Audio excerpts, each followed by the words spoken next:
நம்பிக்கையே இல்லையா? பாகம் 6.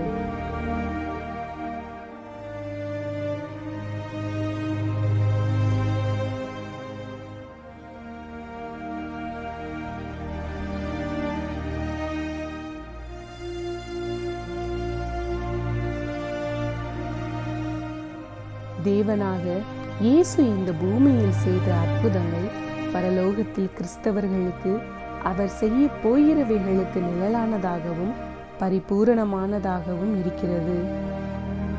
நம்பிக்கையே இல்லை, உன் மகள் மரித்து விட்டாள், அவள் இனி ஒருபோதும் வாழ முடியாது. மார்க்கு 5 வசனங்கள் 21 முதல் 24 மற்றும் 35 முதல் 43 வரை. இயேசு படவில் ஏறி மறுபடியும் இக்கரைக்கு வந்து கடலோரத்தில் இருந்தபோது திரளான ஜனங்கள் அவரிடத்தில் கூடி வந்தார்கள். அப்பொழுது ஜெப ஆலய தலைவரில் ஒருவனாகிய எவீரு என்பவன் வந்து அவரை கண்டவுடனே அவர் பாதத்திலே விழுந்து, என் குமாரத்தி மரண அவஸ்தைப்படுகிறாள், அவள் ஆரோக்கியம் அடையும்படிக்கு நீர் வந்து அவள் மேல் உமது கைகளை வையும், அப்பொழுது பிழைப்பாள் என்று அவரை மிகவும் வேண்டிக் கொண்டான். அவர் அவனோட கூட போனார். திரளான ஜனங்கள் அவருக்கு பின் சென்று அவரை நெருக்கினார்கள். அவர் இப்படி பேசிக் கொண்டிருக்கையில் ஜெப ஆலய தலைவனுடைய வீட்டிலிருந்து சிலர் வந்து, உம்முடைய குமாரத்தி மரித்து போனாள், இனி ஏன் போதகரை வருத்தப்படுத்துகிறீர் என்றார்கள். அவர்கள் சொன்ன வார்த்தையை இயேசு கேட்டவுடனே ஜெப ஆலய தலைவனை நோக்கி, பயப்படாதே, விசுவாசமுள்ளவனாய் இரு என்று சொல்லி பேதுருவையும் யாக்கோபையும் யாக்கோபின் சகோதரன் யோவானையும் தவிர வேறொருவரும் தம்மோடே வருகிறதற்கு இடங்கொடாமல் ஜெப ஆலய தலைவனுடைய வீட்டிலே வந்து சந்தடியையும் மிகவும் அழுது புலம்புகிறவர்களையும் கண்டு உள்ளே பிரவேசித்து, நீங்கள் சந்தடி பண்ணி அழுகிறதென்ன?